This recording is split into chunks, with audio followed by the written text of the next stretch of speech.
Our first presenter today is Margie Traylor. Now, Margie is very impressive for me, and in fact, I have heard of Margie for years now, but I just got to meet her this morning and was excited to do so. She's the CEO and co-founder of Sitewire, which is a Tempe-based company that was founded back in 1999. So already doing the math, that is a pretty strong run in digital strategy, branding, marketing, and customer experience consultancy.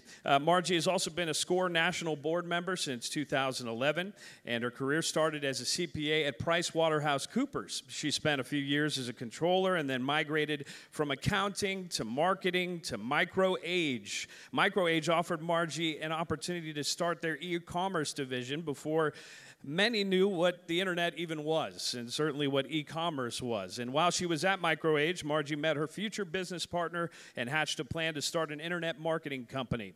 During the planning phases for Sitewire, Margie reached out to SCORE for critical funding advice that enabled them to launch Sitewire successfully. And the rest is 16 years of history. Let's bring Margie to the stage.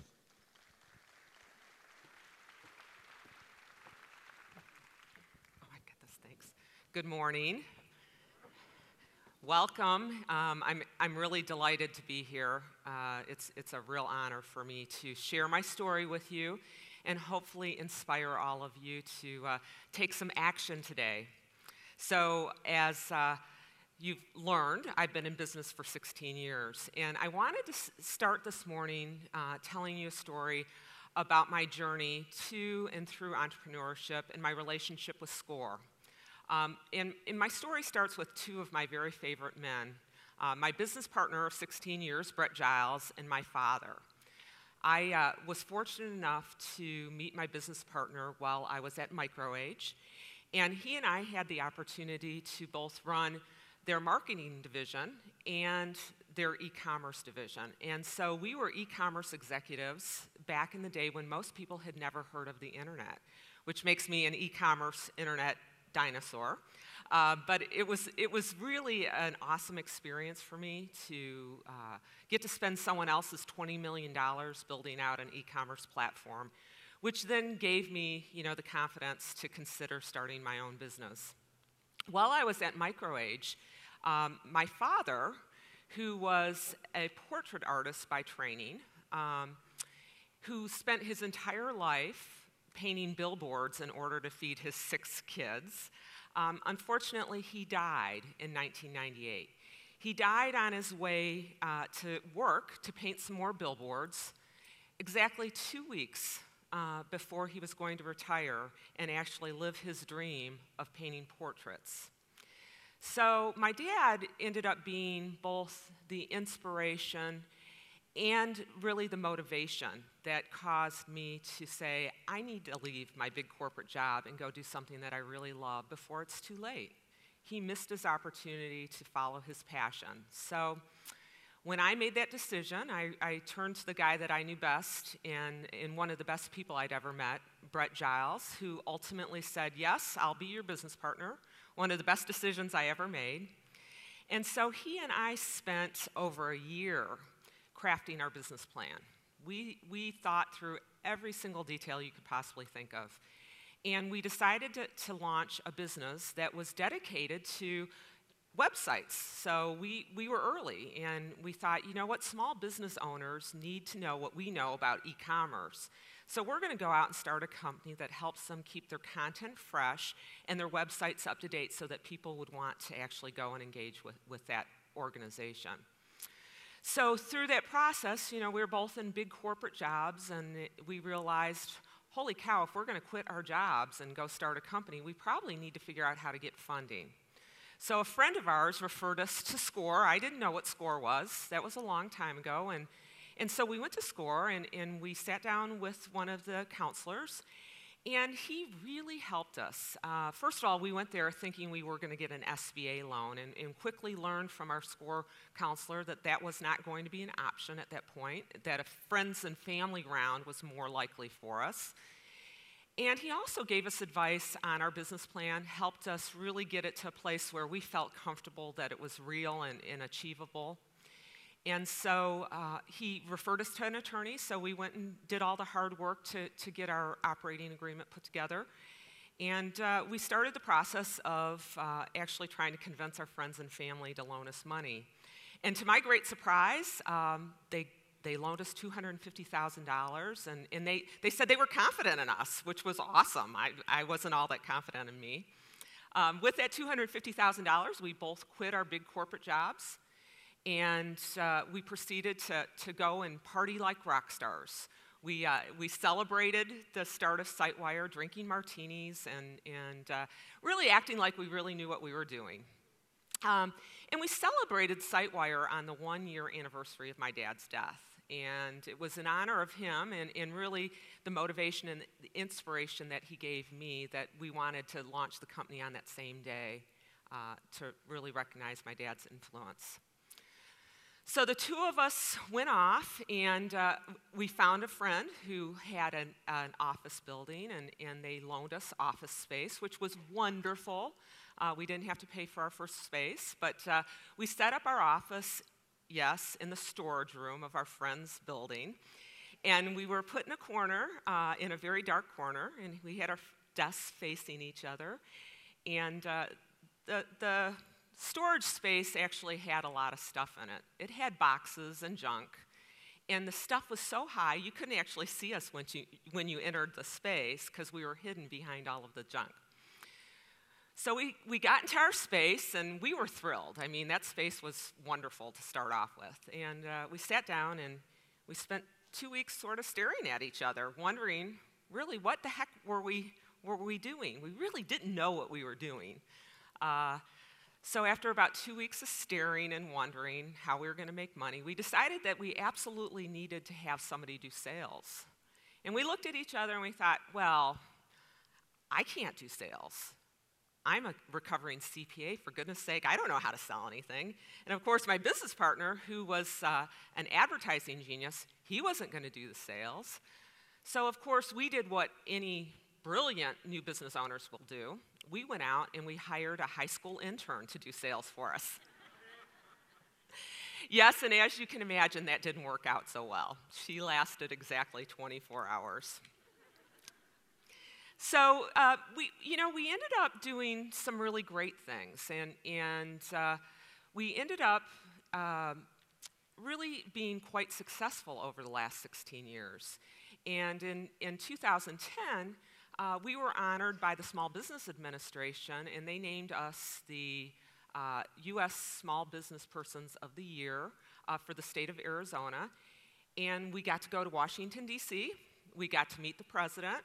We were just on fire. We were thrilled and proud and excited. And, I knew my dad, if he had been here, he would have been really proud of me. And it was a great ride.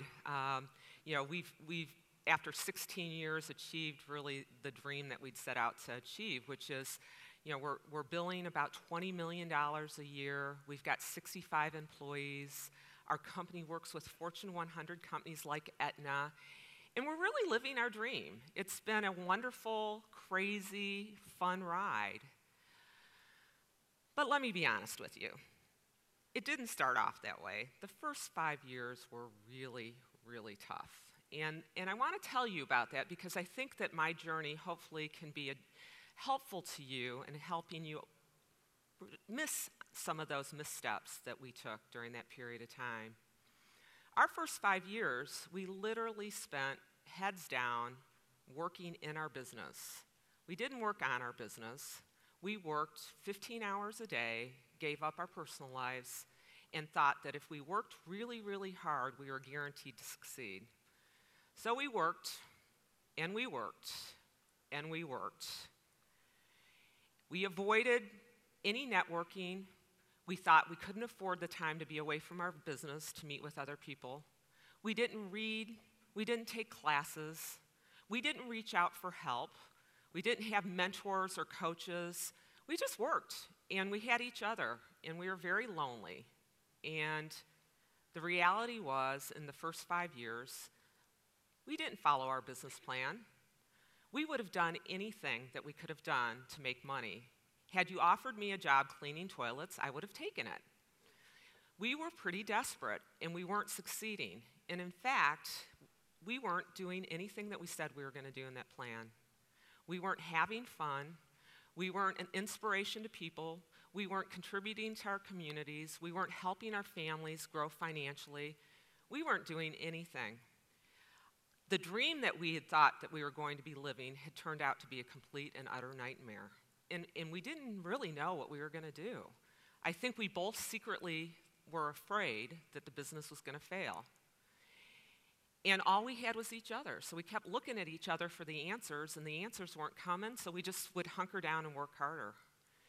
And at a point during that time, someone reached out to me and said, Margie, it might be just worth your while just once to take the time to come out and go to a networking event with me and spend some time with some other business owners. You might realize that you have a group of friends out there that are going through the same things as you.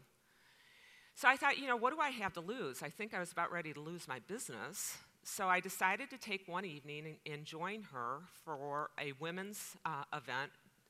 It was the Women Presidents Organization, and go meet some other women business owners. Well, what I realized at that event was there were a bunch of women in that room who had exactly the same challenges I had. They weren't in the same business I was in, but they were alone. And they'd found that when they got together with groups of their peers, they actually felt hopeful, and they got advice from each other, and they were inspired by one another. So after that evening, I decided, maybe, just maybe, there was hope for us too. If we could get out of our day-to-day business and stop working in the business and really take the time to work on the business, we might have a chance at success. So my business partner and I agreed that we would focus in on 4 areas that we thought would really help us drive our business forward and give us a better chance to succeed. So we focused our attention on finding mentorship, finding fellowship, dedicating our time to scholarship, and developing our leadership. With those 4 things, we found that with some outside advice, with the help of some seasoned business professionals, we were really making much better business decisions, and our business was moving much more quickly. With the help of a sounding board, we were able to really move things forward. With fellowship, we found that participating in group activities with other business owners, we were learning from other people's mistakes. We were also getting really great advice from other people, and other people were giving us the inspiration to move forward aggressively in our business. And then we dedicated ourselves to scholarship, the thing that I wouldn't do. I wouldn't take the time to take a training course. I wouldn't read books. I wouldn't listen to podcasts. I was so focused on doing the business that I wasn't developing as a person or a business owner. And there are so many wonderful resources out there, but I wasn't taking the time to even tap into them. And lastly, we focused our time on developing our leadership skills. And we did that really by identifying role models in the community that were great leaders that we wanted to emulate, that we wanted to learn from. So we started hanging out with great business leaders. And we started studying what they did. And as we learned from them, we started practicing that on our employees. And lo and behold, all of those ingredients resulted in our business really moving. And we started to see momentum, and we started to have early success. So the more of that we did, the more of it we wanted to do. And so we just continued in that cycle. And that was really 16 years ago. So as I got myself back involved in the community, I also got reintroduced to SCORE. And in 2011, SCORE invited me to be a member of the national board for SCORE. And I was honored and excited, and I seriously considered the opportunity.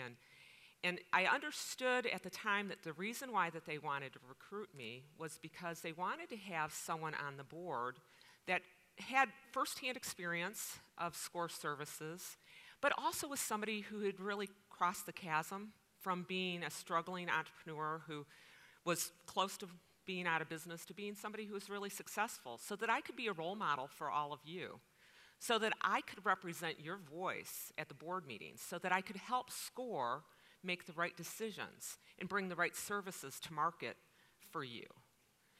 So in 2011, based upon the mission that they had articulated, which is to foster vibrant small businesses through mentoring and education, and their audacious goal of mentoring over 1 million small businesses by the year 2020, I was inspired enough to say yes. So in 2011, I was honored to accept a role on the National Board of SCORE, and I've been there ever since. And so today, as I stand here in front of you, and I'm representing one of the best not-for-profit service organizations in our country, I feel like I need and want to share with you my story and give you some advice. I'd say it's very hard-earned advice, because my journey to success was not easy. It was nothing like we'd originally planned. It was a struggle, and it really took other people to help us turn that corner. So as I stand here today and I offer you advice, I really want you to think about how you can go back to your business, go back to your home, wherever you are in the business life cycle, and consider dedicating yourself to, first and foremost, finding mentorship. SCORE offers 11,000 volunteers to you. There is someone in our SCORE network that has the expertise and the right skills to help you grow your business. Reach out to SCORE. We've got a table here in the exhibit hall where you can schedule an appointment today with a SCORE volunteer. Get involved with your SCORE mentor. Establish a long-term relationship. Create a game plan. Ask them to hold you accountable. And get involved, because your SCORE volunteer, your counselor, all they want is your best interest. They don't volunteer their time for anything other than to help grow small businesses and to help you. And if you establish rapport with them, I guarantee that they will be so invested in your business that you can pick up your phone at any point in time, and they're going to answer it, and they're going to give you the advice you need at that moment. So reach out for mentorship. Secondly, I encourage you to embrace fellowship. So reach out into the community, do as you're doing today, and identify a group of peers that can help you grow your business. This peer set of yours, the folks that are here in this room and people that you will meet as you're out networking, they all have one thing in common. They are all trying to live their dream. And if they can provide you advice or guidance about how to live your dream, great. But at the same time, you're going to learn from their mistakes, and they're going to learn from yours, and you will feel supported. You will feel like you're part of a community. This is a great place to start, talking to your peers here at this event. In the roundtable discussions that'll happen this afternoon, you'll find it amazing. If you listen to somebody else describe their business problems, I guarantee you will have that same business problem. Maybe in a different industry, but you're going to relate to them, and you're going to learn from them. Next, I encourage you to take advantage of all of the educational opportunities and commit yourself to your scholarship. Spend time, take the time out of your business to learn. Participate in SCORE's workshops. Last year, SCORE hosted 12,000 online and face-to-face workshops around the country. There's a schedule back at the booth in the exhibit hall with all of the upcoming workshops that are available to you. 12,000 workshops. There's a lot of opportunity just with SCORE to learn. Then on top of that, there are thousands of books on business. There are videos. If you're into YouTube, you can learn about just about any subject matter on YouTube. There are podcasts. You know, NPR has a great podcast series. TED Talks. I use TED Talks all the time to help educate and inspire me to do new and great things. And then last but not least, dedicate yourself to leadership. You can learn leadership by hanging out with good leaders. And within SCORE, the funny thing is, there are a bunch of volunteers. These counselors all led businesses at one point in time. You can identify somebody that you really relate to and then start spending time with them. Spend time emulating their behaviors. Watch what they do. And if you don't have employees like I did at the time, join a volunteer organization and ask for positions where you can practice your leadership. You can have the opportunity to practice on people that are volunteers as well. But embrace leadership. Leadership's so important if you want to grow your business, because ultimately, it's not going to be just you. Eventually, you want to have people that you're leading that are going to help you grow and thrive. So I'm so grateful that you gave me this opportunity to speak with you today. In closing, I just really want you to think about one thing. You have everything within yourself to be a successful business owner and to live your dreams. I encourage you just to take the time to reach out for mentorship, fellowship, and scholarship. All of those resources are available to you through SCORE. SCORE is here to support you in those endeavors. But it's within you, it's incumbent upon you to show the leadership, to step out and actually get involved. You have to make the commitment. And you too, if you do those things, you too can live your dreams just like I'm living mine. Thank you.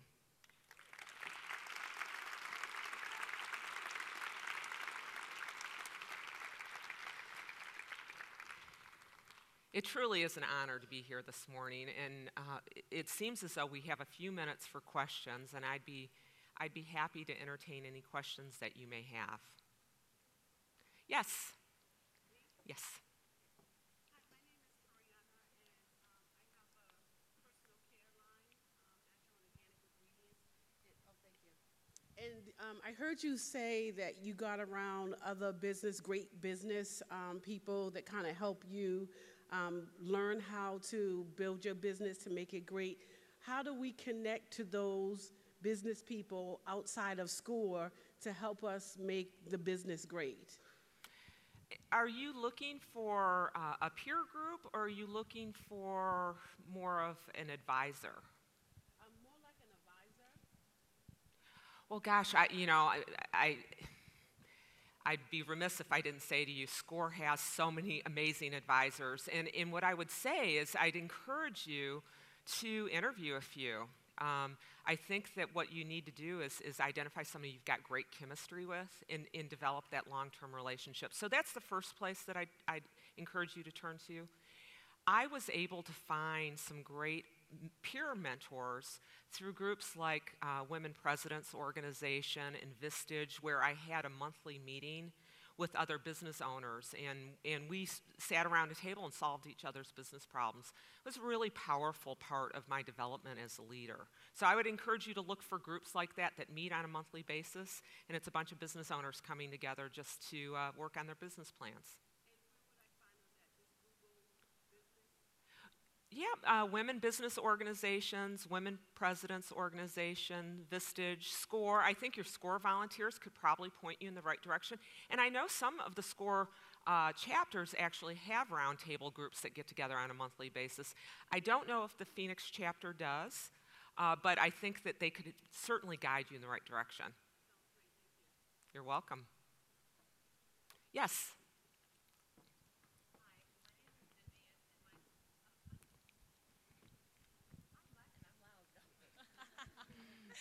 My name is Vivian Lee, and my husband owns a soil fertilizing manufacturing business here in Glendale, Arizona.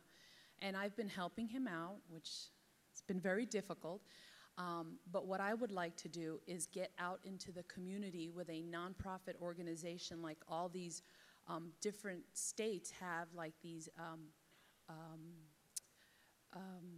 on top of the roofs, they're doing like growing fruit and growing vegetables.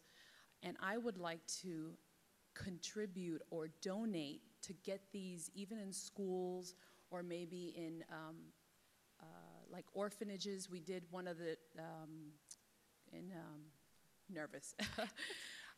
We did a trade show. And actually somebody had approached me and said that she had an organization for foster children.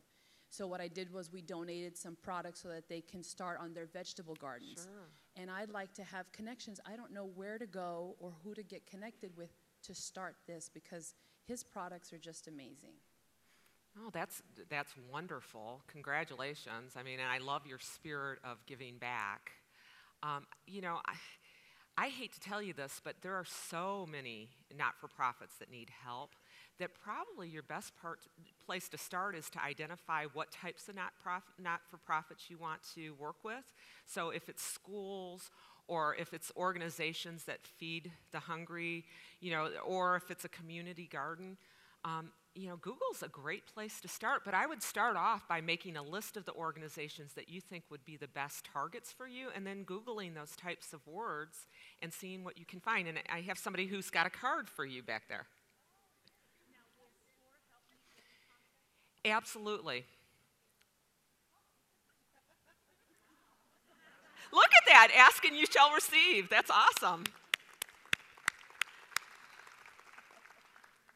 Hi, my name is Jacqueline. My question is, a lot of people have great ideas, but the most difficult thing for most people, no matter what kind of business they're starting, especially when it's fresh and new, and it's a great, new idea, where do you get the money? I think that's one of the most difficult things when anybody's starting anything is, how do you find the money when you're startup, when you're new, you don't, have any kind of money to really invest yourself? So where do you go? How do you do it? Hey, where's the money, right? I feel like I'm going to repeat this over and over again today, but, where we turn to, the first place we turned to when we started our business was SCORE. So we did not, we went there thinking we were going to get an SBA loan, and what we learned was that we would not qualify for an SBA loan at that time. So instead, they gave us great advice. Number one, they helped us fine-tune our business plans so that it was something that we could go and present to people, where people would believe in it. And to my great surprise, people did believe in it. But we turned to friends and family. So, we raised $250,000. We had 20 people donate money to our cause. So it wasn't like, we had one investor. It wasn't that easy. So we have 20 people who own my company now. They got a stake in the company. And that was how we did it. That was really, at the time, it felt like our only option, and our SCORE counselor led us in that direction, and it's worked out very well for us. So, there are lots of options, but, to start, it depends on what type of business you're in, and I think your SCORE volunteer could actually give you that guidance. Hi, my name is Maria Yano. I am a filmmaker. I'm probably one of the unique individuals here who is doing that. And I do have one project that's almost funded, but not quite. We're still waiting for the last year and a half. But the problem is, and I know I posed this question about 2.5 years ago when I went to one of the meetings with SCORE, I asked them, is there a mentor out there who would be willing to help me, way back when? And there was somebody who came up and called me, and unfortunately, he moved to LA. Oh, no. So now I don't really have anybody in this area, and I know I should be involved with the film and video, but their office is kind of like almost shut down because the legislature won't do the incentives like other states do, like Texas and Missouri and Alabama and all those states who have incentives. But like, my question is almost similar to that lady, is that, I am, wondering how I could get somebody to, maybe a group of individuals, to help me fund the small movies. And, I have connections in LA. Oh, thank you. It just keeps happening. I know, but the thing is, I have connections. It's just that I have to raise the money for these projects. And I've talked to people like financing individuals, companies at the booths, and they're like saying, no, we don't do any of that. It's really hard for somebody like me who is a filmmaker. Have you connected with a counselor out of LA? And have you used SCORE as a resource to find people that have your background? Actually, the way I've gotten these connections is just by, a friend who invited me to like a film shooting, actually, of a major motion picture in Texas. And that's how I got their names, and then they connected me to people. But the problem is, it's always the question, and even actors and actresses, they want to know, is your funding in place? That's the only way I will talk to you. And it's unfortunate. And I've talked to people, I've talked to families, I've talked to friends, and they're saying, no, we can't help you. And it's really, really hard to be able to do a film, especially here in Arizona, because there are no incentives. Nobody wants to come here to film or shoot.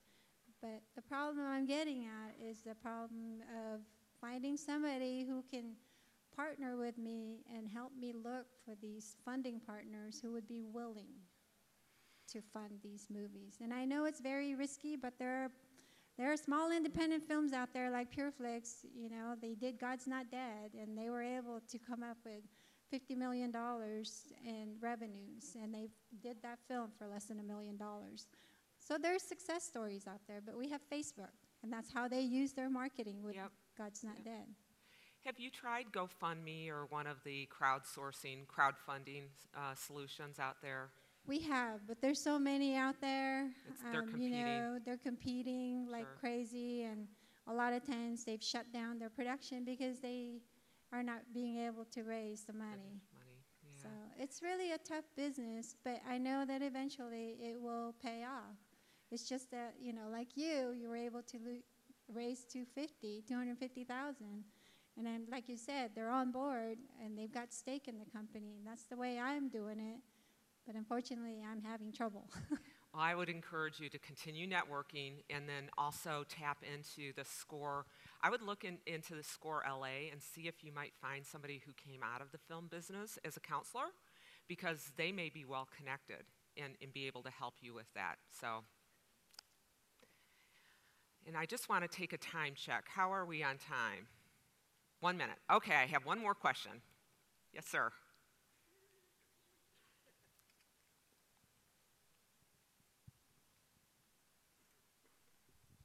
Hi, Margie. I really appreciated your story of your business, and I heard you talk about you and your partner and starting it. I'm curious, because I also heard you talk about working on your business, not just in your business, like Michael Gerber in the E-Myth Revisited. So I'm curious, how many employees do you have now, and how do you engage your employees in the success of your organization? Great question.